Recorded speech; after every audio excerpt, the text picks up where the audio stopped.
Let's move on to some other pressing issues now. The president is clearly concerned about the happenings in the Niger Delta, where the Niger Delta Avengers have continued to attack the nation's oil pipelines. Let's discuss further on this, shall we? Olabode Showumi, a consultant to the Senate Committee on Gas as well as the House Committee on Power, joins me now again from our Abuja studios to try to establish that contact as soon as we have that time to do that. But let's first of all get the thoughts of Mr. President on this very troubling issue in the Niger Delta region. We have now to concentrate on the militants to try to know how many of them in terms of groupings, to try to get in touch with their leadership, and to try to persuade them, please, let them give Nigeria a chance. Clearly, Mr. President, not very happy about the situation in the Niger Delta region, where the Avengers have continued to attack pipelines. They have attacked pipelines belonging to Chevron, to the state oil firm, the NNPC.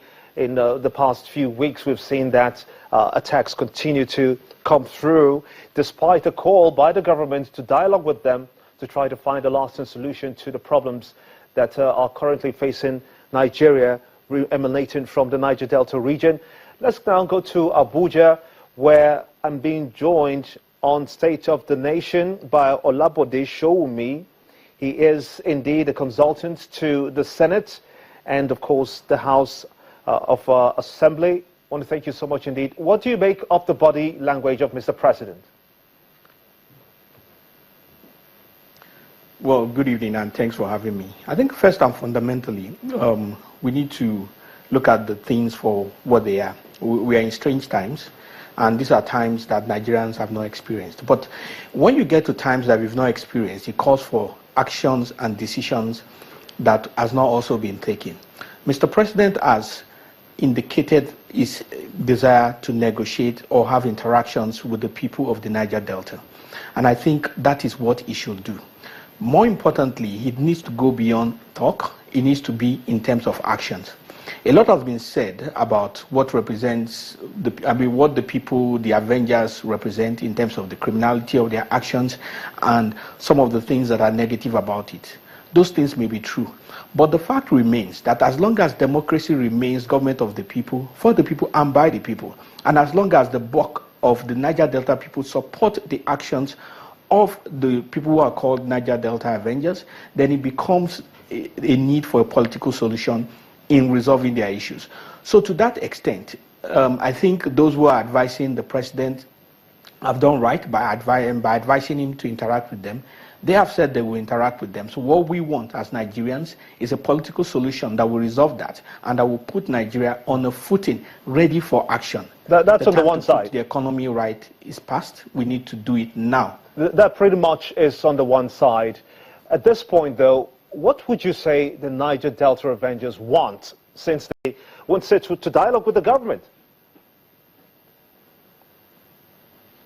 Well, everybody will and can dialogue. The issue is having terms for the dialogue.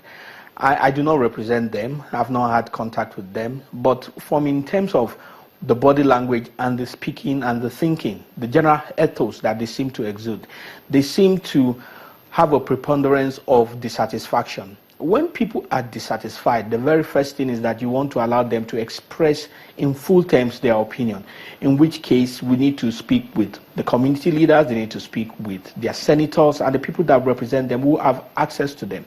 You will recall sometime in 2007 when the issues existed in terms of the militancy that was in the Delta. It was the leaders of those places who went into those places, into the creeks, to meet with them.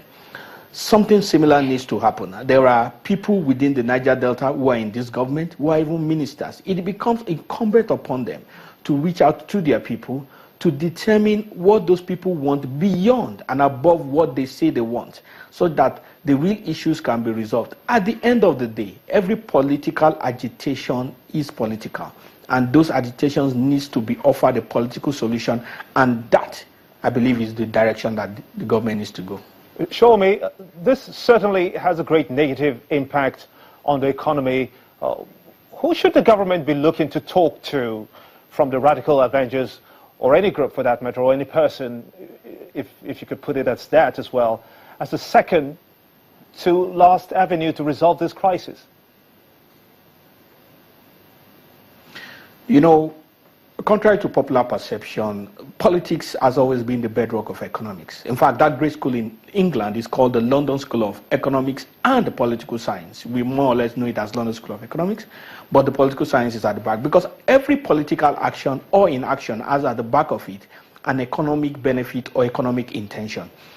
Having said that, if we don't get our politics right, our economics and the the economic situation of the country will not be gotten right. It is to that extent that we are saying and we believe that irrespective of the posture and the talking and the perception and the thinking and whatever is being exuded out by the Avengers, the government needs to go beyond and above that and to reach out to the leaders. Fortunately, the government has a lot of agencies within their reach, from the DSS to the police to local chiefs to vigilante organizations that are registered.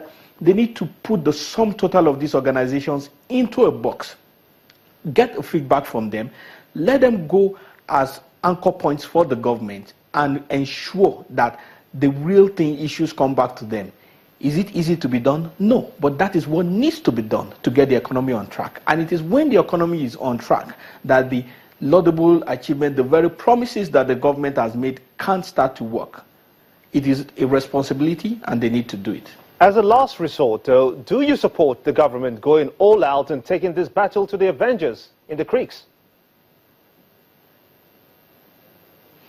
Well, first and foremost, you don't go into a battle for which you don't have a fair idea of the likely outcome. Whether it's the Navy SEALs of the US or the British Navy go into war, they have a fair idea of the outcome. In other words, they are likely to predict the outcome.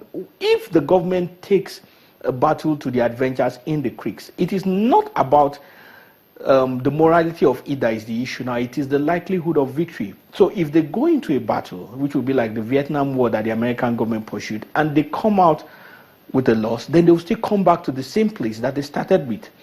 Yes, there's a place for force, but force has never and will never be the only solution, especially when you are interacting with people. We need to identify and do a proper analysis of the issues. It is in the process of this analysis of the issues that we can determine the proper way forward. I do not believe that dialogue is the only way. I do believe that sometimes government needs to put their foot on the ground. Many thanks indeed. I'm afraid that we're going to have to stop it at that. Many thanks indeed. Olabode Showunbi, a consultant to the Senate Committee on Gas, as well as House Committee on Power.